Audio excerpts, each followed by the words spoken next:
अब आप पढ़ाई कर सकते हो बिल्कुल फ्री में। तो आज ही हमारे एप्लीकेशन मोमल क्लासेस को डाउनलोड करें। लिंक दे रखी उसकी डिस्क्रिप्शन में, जिसमें आपको प्रत्येक क्लास के चैप्टर वाइज वीडियो मिलेंगे। तो जल्दी से उसे डाउनलोड करें। देखिए प्रश्नमाला है आपके कक्षा 6 है पूर्णांक। ठीक है, तो इस वीडियो के अंदर हम पढ़ेंगे आपके बेसिक कॉन्सेप्ट इस चैप्टर के, जैसे प्राकृत संख्या, पूर्ण संख्या, पूर्ववर्ती संख्या, परवर्ती संख्या, पूर्णांक और आरोही तथा अवरोही क्रम पूर्णांकों का। ठीक है, तो यहाँ पर देखिए सबसे पहले प्राकृत संख्या। तो प्राकृत संख्या क्या होती है? यहाँ पर प्राकृत संख्या, तो आपको पता है कि गिनती कहाँ से शुरू होती है? 1 से। तो 1 से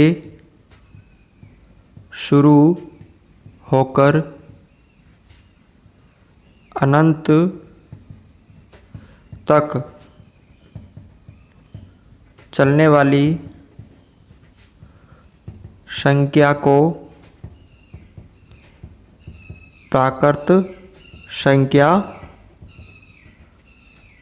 कहते हैं। यानी 1 से शुरू होती है और कहाँ तक चलती है? अनंत। ठीक है, तो जो गिनती है वो प्राकृत संख्या है। ठीक है, इसे n से प्रदर्शित करते हैं। ठीक है, इसे n से प्रदर्शित करते हैं। किससे प्रदर्शित करते हैं? इसको n से प्रदर्शित करते हैं। ठीक है, जैसे आपके n, फिर 1, 2, 3, ये सारी क्या है? प्राकृत संख्या। तो सबसे छोटी प्राकृत संख्या क्या हो गई? सबसे छोटी प्राकृत संख्या क्या हो गई आपके? 1। कहाँ से शुरू हो रही? 1 से शुरू हो रही ना, तो इसका मतलब सबसे छोटी जो प्राकृत संख्या है वो 1 है। और सबसे बड़ी प्राकृत संख्या कौन सी हो गई? अनंत हो गई। ठीक है ना, यानी अनंत हो गई। ठीक है, ये आपकी सबसे बड़ी प्राकृत संख्या। बस आपको यही याद रखना था प्राकृत संख्या के अंतर्गत, सबसे छोटी और सबसे बड़ी। ठीक है, अब दूसरी आती है आपके पूर्ण संख्या। क्या आती है? पूर्ण संख्या, यानी 0 से शुरू होकर अनंत तक चलने वाली संख्या को पूर्ण संख्या कहते हैं। कहाँ से शुरू होती है? 0 से। प्राकृत संख्या कहाँ से शुरू होती थी? 1 से। और पूर्ण संख्या कहाँ से शुरू होती है? 0 से। यानी 1 के आगे हम 0 भी लगा देते तो वो क्या बन जाती है? पूर्ण संख्या। इसे W से प्रदर्शित करते हैं। इसको किससे प्रदर्शित करते हैं? W से। तो W बराबर यहाँ पे क्या हो गया? 0, 1, 2, 3, यहाँ पे क्या हो गया? अनंत हो गया। ठीक है ना। अब यहाँ पर सबसे छोटी पूर्ण संख्या, सबसे छोटी पूर्ण संख्या क्या हो गई आपके? कहाँ से शुरू होती है? 0 से होती ना, तो यहाँ पे सबसे छोटी पूर्ण संख्या क्या हो गई? 0 हो गई। और सबसे बड़ी पूर्ण संख्या अनंत। क्या है आपके यहाँ पर? अनंत है। ठीक है ना, ये 2 परिभाषा आपको याद रखनी है। अब आती है पूर्ववर्ती और उत्तरवर्ती। पूर्ववर्ती, पूर्व का मतलब पहले, तो पूर्ववर्ती संख्या क्या होती है? आप देखिए यहाँ पर, किसी संख्या में से 1 घटाने पर प्राप्त संख्या उस संख्या की पूर्ववर्ती संख्या कहलाती है। ठीक है ना, यानी किसी भी संख्या, चाहे वो कोई भी संख्या हो, अगर उसमें से हम एक माइनस कर देते हैं, एक घटा देते हैं, तो क्या प्राप्त हो जाती है? उसकी पूर्ववर्ती संख्या। जैसे एग्जाम्पल देखिए आप यहाँ पर 56 की पूर्ववर्ती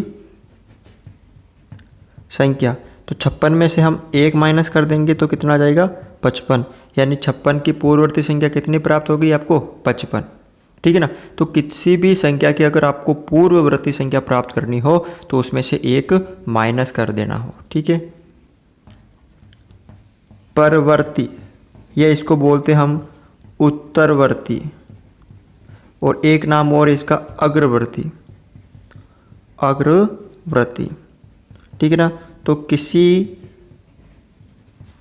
संख्या में एक जोड़ने पर प्राप्त संख्या उस संख्या की या तो परवर्ती संख्या या उत्तरवर्ती संख्या या अग्रवर्ती संख्या, कुछ भी है, नाम आ सकता, 3 नाम। ठीक है। किसी संख्या में एक जोड़ने पर प्राप्त संख्या उस संख्या की परवर्ती, उत्तरवर्ती या अग्रवर्ती संख्या कहलाती है। ठीक है। तो जैसे एग्जाम्पल यहाँ पर 95 की परवर्ती संख्या या अग्रवर्ती कुछ भी होगा, नाम यहाँ पर परवर्ती संख्या, तो आपको क्या करना, 95 में एक प्लस कर देना है, तो क्या आ गया यहाँ पे? 96। ठीक है। कोई भी संख्या उसमें एक प्लस कर देना आपको। अब है आपके यहाँ पर पूर्णांक और पूर्णांक का आरोही और अवरोही क्रम। अब यहाँ पे देखो पूर्णांक क्या होते हैं, जो आपका चैप्टर है ये वाला पूर्णांक आपने पढ़ा होगा। पूर्ण संख्या, पूर्ण संख्या का मतलब 0, 1, 2, 3, 4, 5। तो 0, 1, 2, 3, 4, 5, 6, इस तरह ये अनंत तक चलती है। ठीक है। अगर हम इन पूर्ण संख्याओं में अगर ऋणात्मक की संख्या भी ऐड कर दें, इधर चलेंगे तो प्लस की, इधर चलेंगे तो माइनस की, -4, -5, इधर भी ये अनंत तक चलेगी। ठीक है ना। अगर हम पूर्ण संख्या में ऋणात्मक संख्या भी ऐड कर दें तो वो क्या बन जाएगी? आपके पूर्णांक बन जाएंगे। ठीक है ना। ये सारे पूर्णांक बन के इधर अनंत और इधर ये अनंत। ठीक है। अब यहाँ पर देखिए आप, 2 तरह के पूर्णांक हो गए, धनात्मक पूर्णांक और यानी प्लस वाली संख्या, और ऋणात्मक पूर्णांक यानी माइनस वाली संख्या। 2 तरह के पूर्णांक प्राप्त हो गए आपको, एक तो धनात्मक पूर्णांक और एक ऋणात्मक पूर्णांक।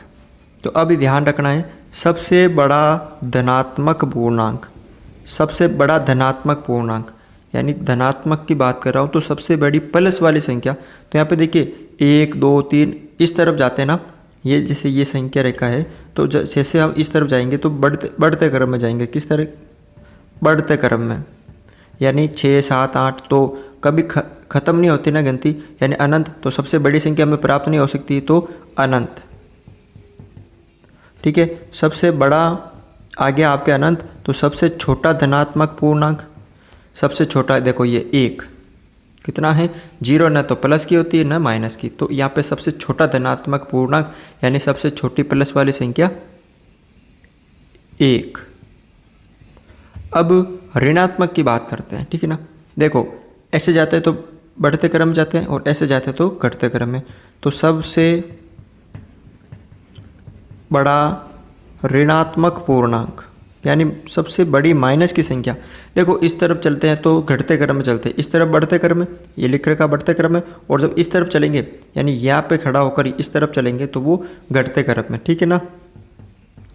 तो इसका मतलब जैसे ये 4 है तो 4 से इस तरफ आएंगे तो ये छोटा होगा ना, किससे? ये। तो आपको याद रखना कि माइनस की संख्या अगर 2 दे रखी है, जैसे -20 और -40, तो जो सबसे बड़ी दिख रही है वो सबसे छोटी होती है।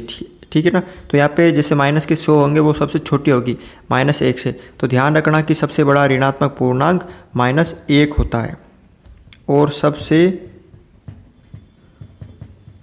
छोटा ऋणात्मक पूर्णांक क्या होगा? आपके अनंत। क्या होगा? अनंत होगा, क्योंकि गिनती इधर ख़त्म नहीं होगी ना, तो अनंत होगा। अब आरोही और अवरोही क्रम, जैसे एक एग्जाम्पल देखते हैं। ठीक है, इन सबको आरोही और अवरोही क्रम में लिखना। आरोही का मतलब क्या होता है? आरोही और अवरोही, देखो याद रखने के लिए बता देता हूँ आपको। इसके अंदर 3 शब्द हैं, इसके अंदर 4 शब्द है। देखो 1 2 3, 1 2 3 4, ठीक है ना। अगर आपको आरोही लिखे तो इसका मतलब 3 अक्षर यानी छोटी संख्या पहले लिखनी है, और अगर आपको अवरोही लिखने के लिए बोले तो 4 ज़्यादा है, तो आपको बड़ी संख्या पहले के लिए। तो इसका आरोही क्रम में लिखना है, यानी पहले 3 छोटा है ना 4 से, तो पहले छोटी संख्या। तो माइनस की जो जितनी बड़ी दिख रही है आपको वो सबसे छोटी होगी। तो माइनस की पहले माइनस की देखो, माइनस की जितनी बड़ी दिख रही वो सबसे छोटी, उससे जो छोटी दिख रही उससे वो बड़ी है -5, और उससे -2। देखो संख्या रेखा पर पहले -2, फिर -3, -4 इस तरह आती है, ठीक है। फिर माइनस वाली होगी, फिर प्लस वाली छोटी कौन सी है? ये रही 4, फिर बड़ी 5। ये देखो पहले छोटी बड़ी बड़ी बड़ी बड़ी। अब अवरोही क्रम यानी सबसे बड़ी 4 बड़ी, तो उल्टा लिख दो इसका 5 4 -2 -5 और -9। ये हो गया आपके आरोही और अवरोही क्रम। तो आशा करता हूँ कि आपको ये वीडियो समझ में आया है। अगर आपको ये वीडियो अच्छा लगा तो इसे लाइक शेयर और हमारे चैनल पर नए हो तो इसे सब्सक्राइब करें।